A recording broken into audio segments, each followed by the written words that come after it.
So, it's September, and that means fall, and that means mildew all over this plant. And the problem with mildew is that it grows and grows, and as it grows more spores, it just grows exponentially. The mildew itself is not a problem.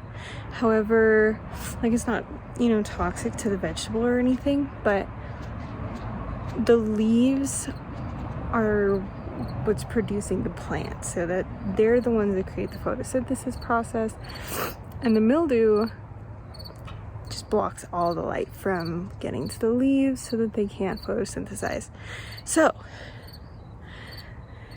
feeble attempt, apple cider vinegar, diluted apple cider vinegar, and this is my second time spraying. I have noticed a decrease in the super mildewy leaves, but also an increase in other areas, so it's still spreading, which sucks. But I will be out here every day spraying this plant because it's giving me beautiful giant pumpkins and I don't want it to die.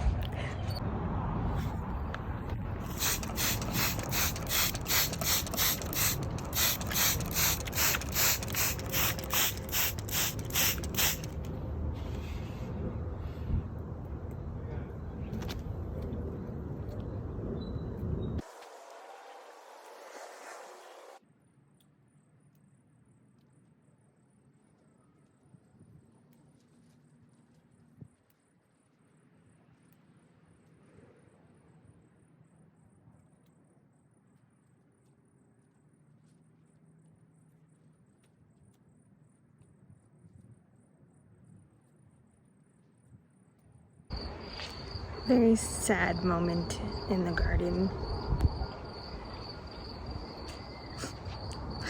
Half of this pumpkin plant was just completely trimmed, and the reason why is because of powdery mildew. The side towards the fence doesn't get much sunlight, and I walked back there today and there was like no airflow whatsoever. So I pretty much trimmed that all out for the airflow. Every single powdery mildew leaf I could find is now in that pile way back there. And I don't know if you can tell, but I also have a couple tomato plants in here, which the pumpkin was just taking over completely. But also, cool moment. Look at the size of that cantaloupe. It broke out of its net casing thing. It's massive. And then the first pumpkin, which is this one, is starting to turn orange. Like, there's just a tiny little bit of orange in there. So I'm excited. And this pumpkin plant is pretty much the plant that I get most of my squash flowers from. You can see a little bit on this side kind of still sprouting, but it's at the point now where I'm not getting like baskets full of squash flowers anymore, which is okay. I'm fine with that. But ironically, once it gets cooler, I have so many female flowers and then no male flowers to pollinate. So I've been cross-pollinating a couple. We'll see how they turn out. I don't know. It's an experiment. The last of the seedlings are going in the ground today because our first frost is coming pretty quick. We have beans, all beans,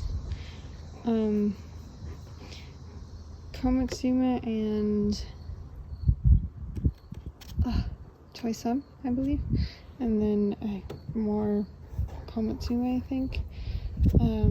These are chives. Those are not going in the ground yet. They need some more time inside.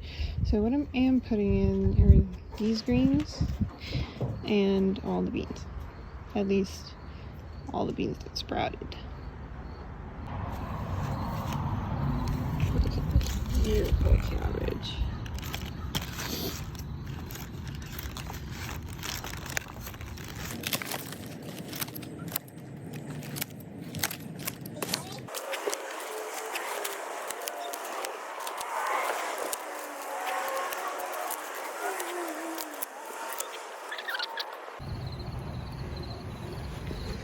They love cabbage leaves.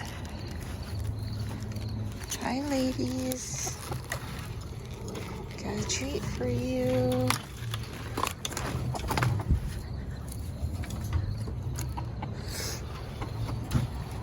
I got more.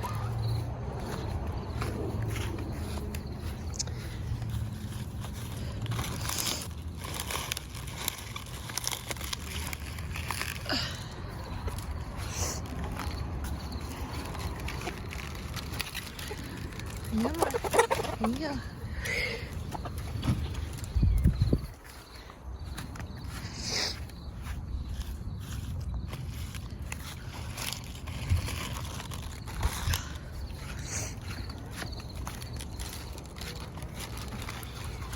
Hi, good morning.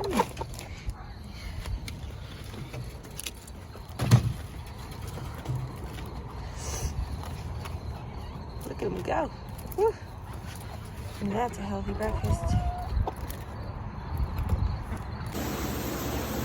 Today I harvested a whole basket of arugula.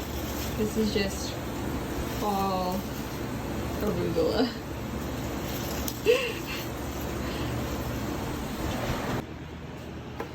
What you doing, Bubs? Making hooch. Babe!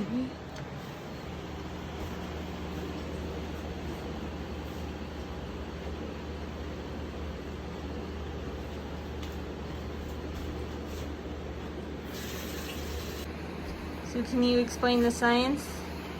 Yeast and make a carbon dioxide and alcohol as byproducts.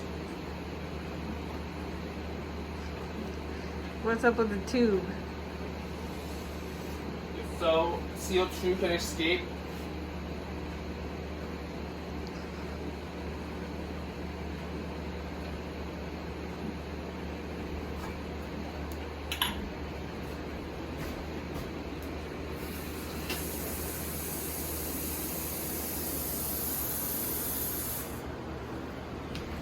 What's the water for? To create a one-way valve.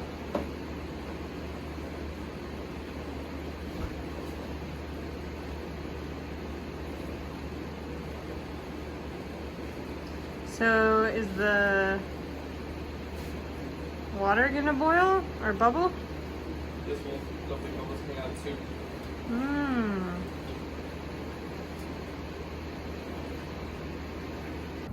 So our corn has been looking very strange, and the silks have turned brown, like almost burnt. So I'm gonna pull them and see what's going on. Moment of truth here. I have no idea. I've never done this before. So here's the first one. This tiny little one. Like, it doesn't feel like much, to be honest.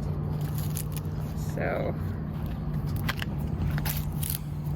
this here might be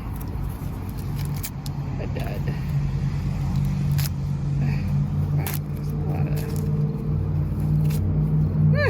look at that little tiny corn. Oh, how cute. Like a little tiny one.